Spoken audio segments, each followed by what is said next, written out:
Hey, welcome, welcome. I'm excited to be here and to be here with my friend Sharon Wilharm. She's been with us over at womenspeakers.com since 2016. It's one of my favorite people. And I am excited to introduce you to her today. She is a women's ministry leader, award-winning filmmaker, host of All God's Women, internationally syndicated radio show and podcast. And she has also, we're just going to talk about that right now. God's just doing fun new things. Welcome to you, Sharon. Well, thank you, Marnie.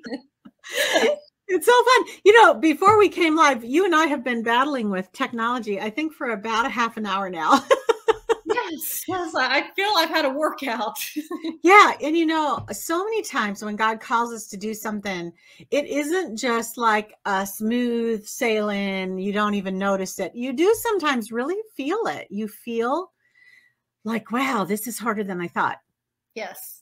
Yes, yeah. I am the least techie person. And then when it's something I can't even control anyway, even if I was a techie person, it's right. Fun, but we need to give it to God. But look at all of you've done. I mean, for not being a techie person, oh my goodness, you have done such amazing things. So you're a filmmaker. That was kind of that's when I met you. That was your kind of big thing. Well, it's funny. The filmmaking was my husband's dream. That was what he always wanted to do. And so I was there to support him. God put us together with our unique abilities. So together we could do it. He couldn't do it without me. I didn't want to do it without him. And so together, yes, God used us in that arena. And you came on with Women Speakers as a speaker, and you've spoken at many places.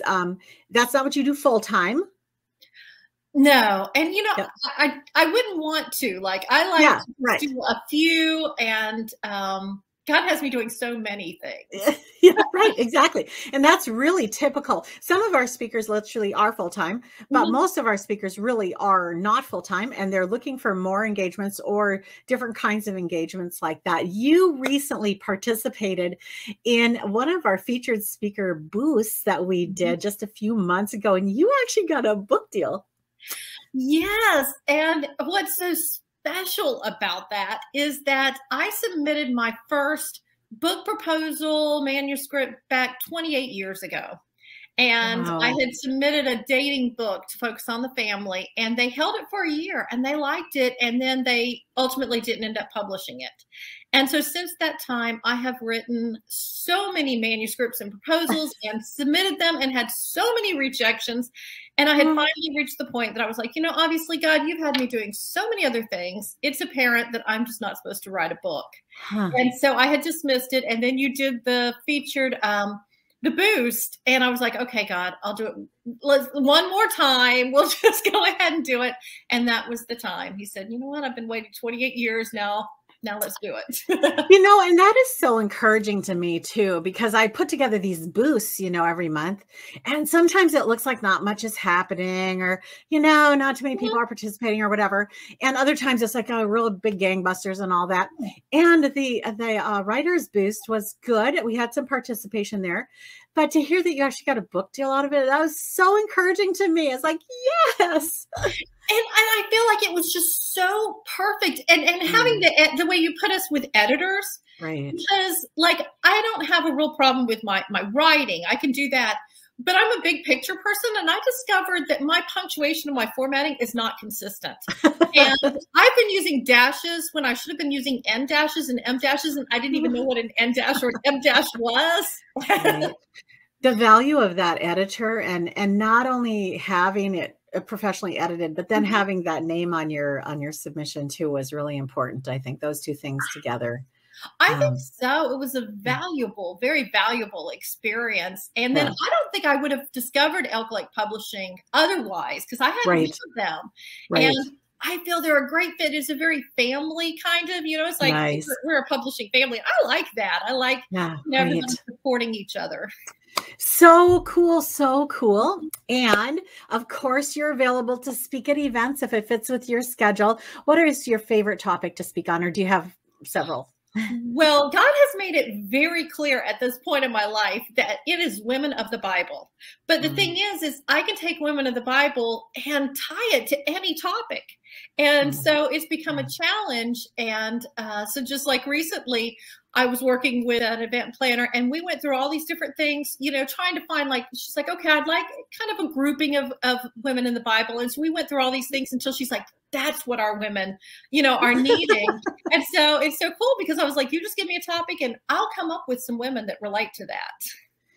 That's it. You know, that's kind of how you said that. That's one of my favorite phrases, is that I can relate to almost everybody in the Bible. At some point in my life, there's somebody that's in there that I can just go, whoa, I just really feel how they felt right now. I mean, I can feel that.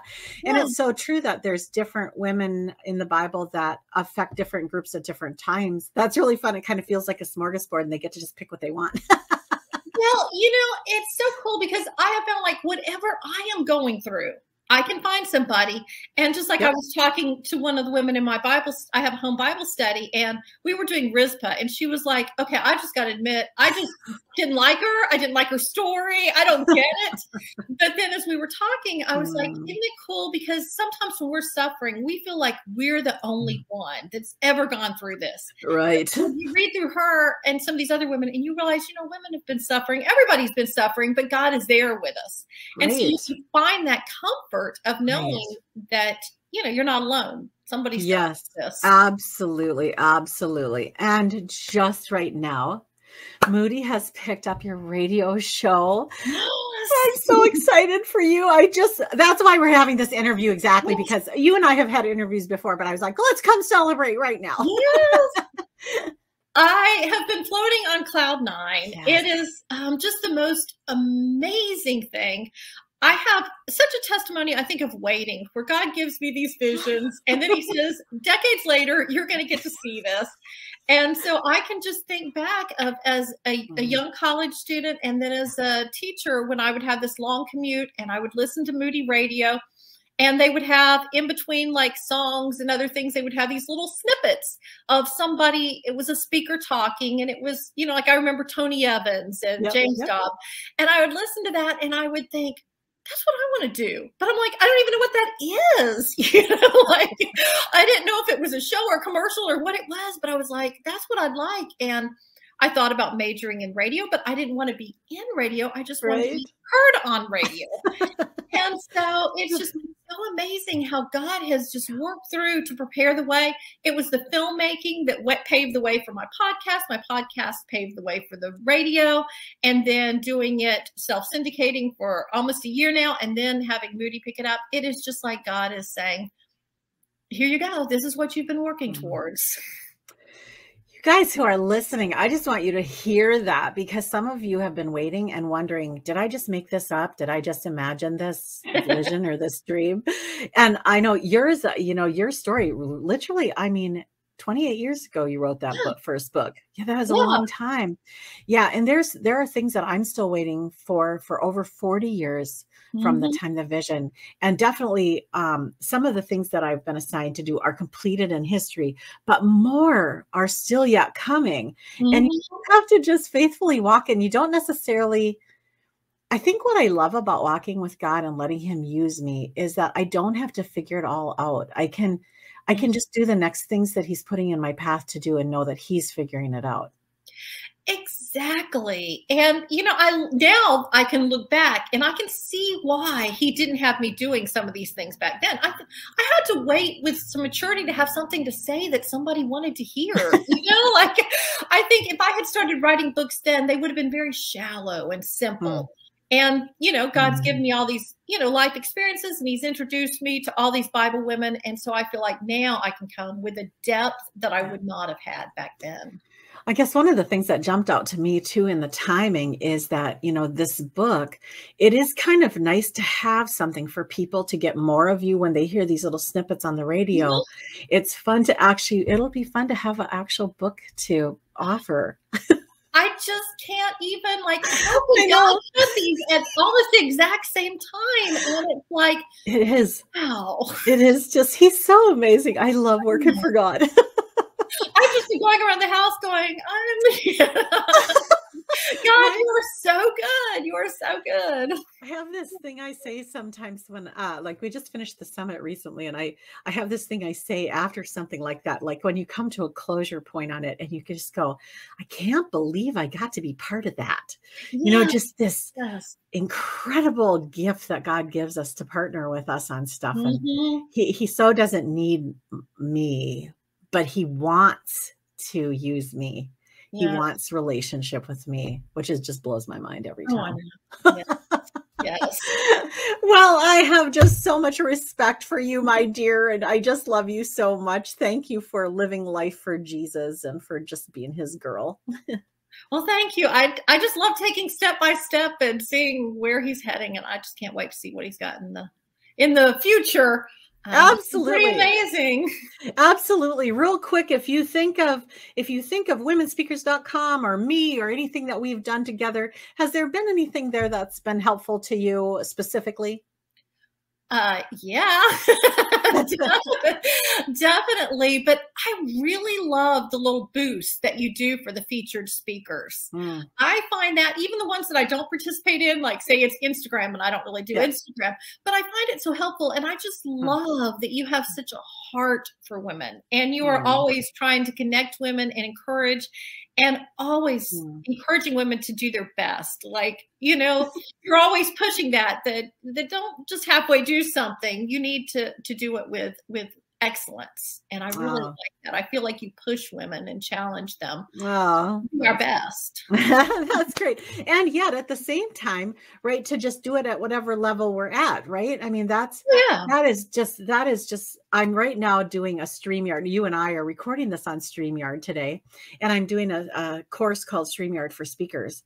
And one of the things that I found in the summit is that a lot of gals will wait until it's perfect, until they get all the lighting and everything just perfect. And it's like, you know, sometimes because we have that in our head, and I have it in my head, like you said, to do it with excellence. But at the same time, we do it where God has us today, doing what he's calling us to do today. So there's that balance there that I just love so much. Well, if I started off having to be excellent, I wouldn't be doing anything. Exactly. Start and learn and grow. Exactly. And then eventually you get to that point. Well, I love you. I love your story. I love what God is doing right now, this minute. And I love being on this journey with you. Thank you so much, Sharon. Well, thank you. And you guys want to be sure to check Sharon's stuff out over at her website, SharonWilharm.com, as well as she's available to speak for your group. Check that out at womenspeakers.com, and have a wonderful